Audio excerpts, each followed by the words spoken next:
ಕರಾವಳಿ ಪರಿಸ್ಥಿತಿ ಏನ್ರಿ ಅದು? ಹೋದ್ ಸರಿ ಉತ್ತರ ಕರ್ನಾಟಕ ಮತ್ತೆ ಮಡಿಕೇರಿ ಭಾಗದಲ್ಲಿ ನಾವೇನ್ ನೋಡಿದ್ವಲ್ಲ, ಈ ಸರಿ ಕರಾವಳಿನಲ್ಲೂ ಕೂಡ ಅಂಥದ್ದೇ ಬೋಟ್ಗಳಲ್ಲಿ ಓಡಾಡಬೇಕಾಗಿದೆ. ಅದಷ್ಟು ನೀರು ಬಂದು ಆವರಿಸ್ಕೊಂಡಿದೆ. ವರುಣನ ರೌದ್ರ ನರ್ತನಕ್ಕೆ ನದಿಗಳು ಕೂಡ ಅಲ್ಲಿ ರೌದ್ರ ರೂಪ ತಾಳ್ಬಿಟ್ಟಿದೆ. ದೇವರಿಗೂ ಜಲ ದಿಗ್ಬಂಧನ, ರಸ್ತೆಗಳೇ ಕಣ್ಮರೆ ಆಗ್ಬಿಟ್ಟಿದೆ, ದೋಣಿಗಳೇ ಎಲ್ಲಾ ಕಡೆ ಲಗ್ಗೆಯಿಟ್ಟಿದೆ.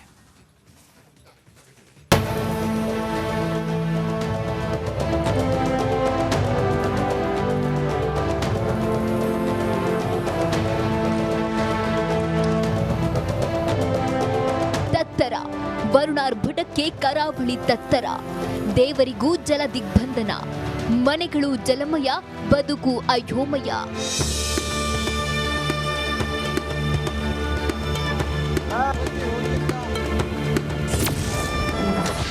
ವರುಣಾರ್ಭಟಕ್ಕೆ ಮುಳುಗಿದ ಆದ್ಯಪಾಡಿ.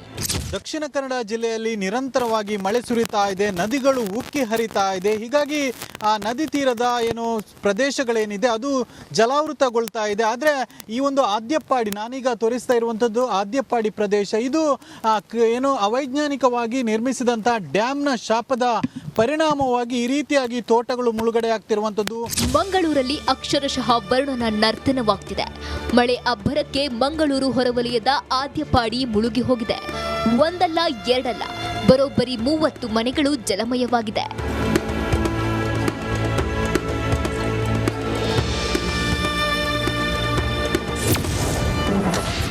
ಮಳೆ ನೀರಲ್ಲಿ ಮೂಕ ಪ್ರಾಣಿಗಳ ರೋದನೆ.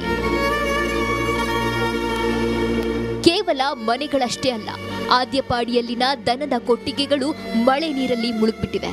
ಜಾನುವಾರುಗಳು ತತ್ತರಿಸಿ ಹೋಗಿವೆ. ಮೂಕ ಪ್ರಾಣಿಗಳ ಮೂಕ ರೋದನೆ ಕರುಳು ಹಿಂಡುವಂತಿದೆ. ಆ ಮನೆಗಳಿಗೆ ಮಾತ್ರ ಅಲ್ಲದೆ ಹಟ್ಟಿಗಳಿಗೂ ಕೂಡ ನೀರು ನುಗ್ಗಿರುವಂಥದ್ದು. ದನಗಳು ನೋಡ್ಬೋದು, ದನಗಳಿಗೆ ಮಲಗ್ಲಿಕ್ಕೂ ಕೂಡ ಆಗುದಿಲ್ಲ, ಕೇವಲ ನಿಂತ್ಕೊಂಡೇ ಇರಬೇಕು.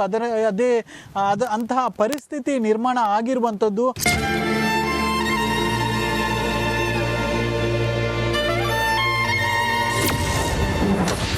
ದೋಣಿಯಲ್ಲೇ ನೆರೆ ವೀಕ್ಷಿಸಿದ ಶಾಸಕರು. ಮಳೆ ನೀರಲ್ಲಿ ಮುಳುಗಿ ಹೋದ ಆದ್ಯಪಾಡಿಯನ್ನ ಶಾಸಕ ಭರತ್ ಶೆಟ್ಟಿ ದೋಣಿಯಲ್ಲಿ ತೆರಳಿಯೇ ನೆರೆ ವೀಕ್ಷಿಸಿದ್ರು.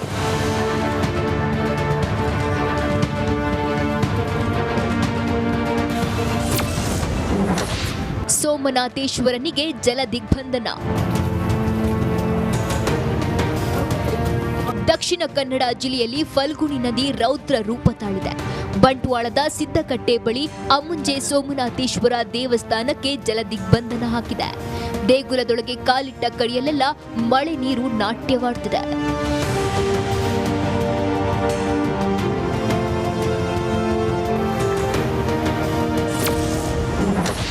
ಅಮೃತೇಶ್ವರ ದೇವಸ್ಥಾನಕ್ಕೆ ನುಗ್ಗಿದ ಫಲ್ಗುಣಿ ನದಿ.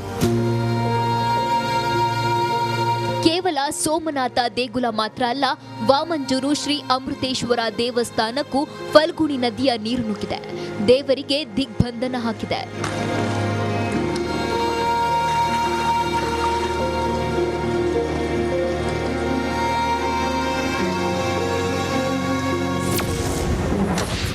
ದೇಗುಲದ ಪಕ್ಕದಲ್ಲೇ ಕುಸಿದ ಗುಡ್ಡ. ಮಂಗಳೂರಿನ ಬೆಳ್ತಂಗಡಿ ತಾಲೂಕಿನ ರೇಖ್ಯಾ ಗ್ರಾಮದಲ್ಲಿ ಗುಡ್ಡವೊಂದು ಕುಸಿದುಬಿಟ್ಟಿದೆ. ದುರ್ಗಾ ಪರಮೇಶ್ವರಿ ದೇವಸ್ಥಾನದ ಮೇಲೆಯೇ ಮಣ್ಣು ಜರುಗಿಬಿಟ್ಟಿದೆ.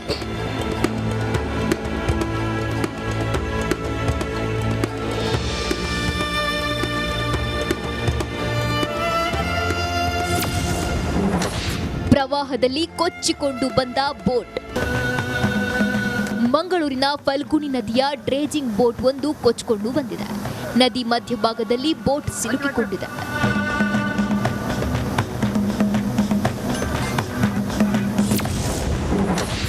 ಶಿರೂರು ಗುಡ್ಡ ಕುಸಿದ ಜಾಗದಲ್ಲಿ ಜಲಪಾತ ಸೃಷ್ಟಿ. ಅಂಕೋಲದ ಶಿರೂರಿನಲ್ಲಿ ಗುಡ್ಡ ಕುಸಿದ ಜಾಗದಲ್ಲಿ ಮಿನಿ ಜಲಪಾತವೇ ಸೃಷ್ಟಿಯಾಗಿದೆ. ಮತ್ತೆ ಗುಡ್ಡ ಕುಸಿಯೋ ಭೀತಿ ಎದುರಾಗಿದೆ.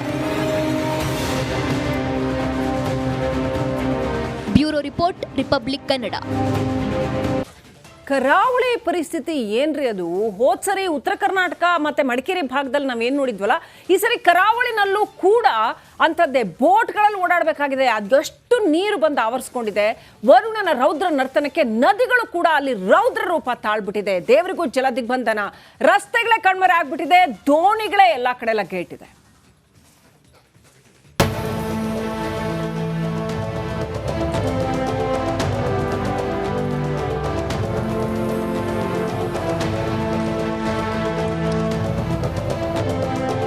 ತತ್ತರ ವರುಣಾರ್ಭಟಕ್ಕೆ ಕರಾವಳಿ ತತ್ತರ, ದೇವರಿಗೂ ಜಲ ದಿಗ್ಬಂಧನ, ಮನೆಗಳು ಜಲಮಯ, ಬದುಕು ಅಯೋಮಯ.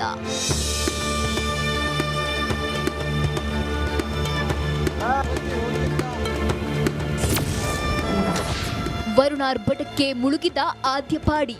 ದಕ್ಷಿಣ ಕನ್ನಡ ಜಿಲ್ಲೆಯಲ್ಲಿ ನಿರಂತರವಾಗಿ ಮಳೆ ಸುರಿತಾ ಇದೆ, ನದಿಗಳು ಉಕ್ಕಿ ಹರಿತಾ ಇದೆ. ಹೀಗಾಗಿ ಆ ನದಿ ತೀರದ ಪ್ರದೇಶಗಳೇನಿದೆ ಅದು ಜಲಾವೃತಗೊಳ್ತಾ ಇದೆ. ಆದರೆ ಈ ಒಂದು ಆದ್ಯಪ್ಪಾಡಿ, ನಾನೀಗ ತೋರಿಸ್ತಾ ಇರುವಂಥದ್ದು ಆದ್ಯಪ್ಪಾಡಿ ಪ್ರದೇಶ, ಇದು ಅವೈಜ್ಞಾನಿಕವಾಗಿ ನಿರ್ಮಿಸಿದಂಥ ಡ್ಯಾಮ್ನ ಶಾಪದ ಪರಿಣಾಮವಾಗಿ ಈ ರೀತಿಯಾಗಿ ತೋಟಗಳು ಮುಳುಗಡೆ ಆಗ್ತಿರುವಂಥದ್ದು.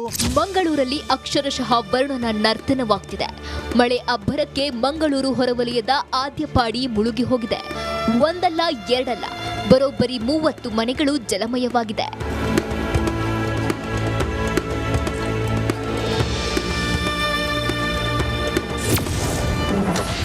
ಮಳೆ ನೀರಲ್ಲಿ ಮೂಕ ಪ್ರಾಣಿಗಳ ರೋದನೆ. ಕೇವಲ ಮನೆಗಳಷ್ಟೇ ಅಲ್ಲ, ಆದ್ಯಪಾಡಿಯಲ್ಲಿನ ದನದ ಕೊಟ್ಟಿಗೆಗಳು ಮಳೆ ನೀರಲ್ಲಿ ಮುಳುಗ್ಬಿಟ್ಟಿವೆ. ಜಾನುವಾರುಗಳು ತತ್ತರಿಸಿ ಹೋಗಿವೆ. ಮೂಕ ಪ್ರಾಣಿಗಳ ಮೂಕ ರೋದನೆ ಕರುಳು ಹಿಂಡುವಂತಿದೆ. ಆ ಮನೆಗಳಿಗೆ ಮಾತ್ರ ಅಲ್ಲದೆ ಹಟ್ಟಿಗಳಿಗೂ ಕೂಡ ನೀರು ನುಗ್ಗಿರುವಂಥದ್ದು. ದನಗಳು ನೋಡ್ಬೋದು, ದನಗಳಿಗೆ ಮಲಗಲಿಕ್ಕೂ ಕೂಡ ಆಗುದಿಲ್ಲ, ಕೇವಲ ನಿಂತ್ಕೊಂಡೇ ಇರಬೇಕು. ಅಂತಹ ಪರಿಸ್ಥಿತಿ ನಿರ್ಮಾಣ ಆಗಿರುವಂಥದ್ದು.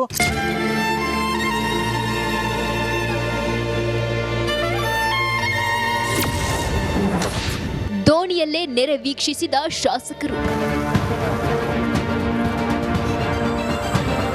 ಮಳೆ ನೀರಲ್ಲಿ ಮುಳುಗಿ ಹೋದ ಆದಿಪಾಡಿಯನ್ನ ಶಾಸಕ ಭರತ್ ಶೆಟ್ಟಿ ದೋಣಿಯಲ್ಲಿ ತೆರಳಿಯೇ ನೆರೆ ವೀಕ್ಷಿಸಿದರು.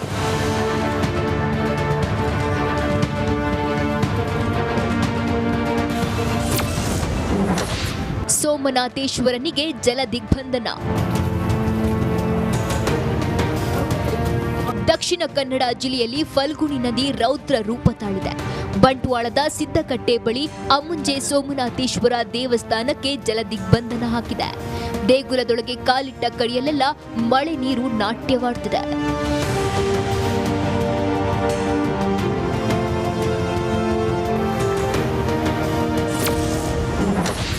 ಅಮೃತೇಶ್ವರ ದೇವಸ್ಥಾನಕ್ಕೆ ನುಗ್ಗಿದ ಫಲ್ಗುಣಿ ನದಿ.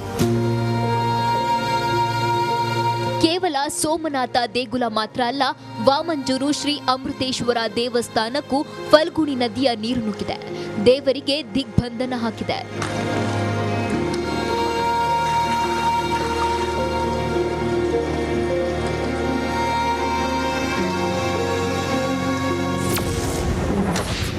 ದೇಗುಲದ ಪಕ್ಕದಲ್ಲೇ ಕುಸಿದ ಗುಡ್ಡ.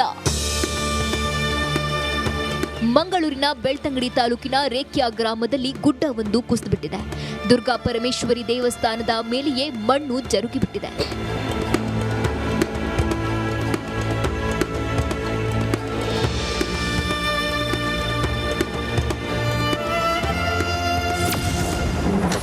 ಪ್ರವಾಹದಲ್ಲಿ ಕೊಚ್ಚಿಕೊಂಡು ಬಂದ ಬೋಟ್. ಮಂಗಳೂರಿನ ಫಲ್ಗುಣಿ ನದಿಯ ಡ್ರೇಜಿಂಗ್ ಬೋಟ್ ಒಂದು ಕೊಚ್ಚಿಕೊಂಡು ಬಂದಿದೆ. ನದಿ ಮಧ್ಯಭಾಗದಲ್ಲಿ ಬೋಟ್ ಸಿಲುಕಿಕೊಂಡಿದೆ.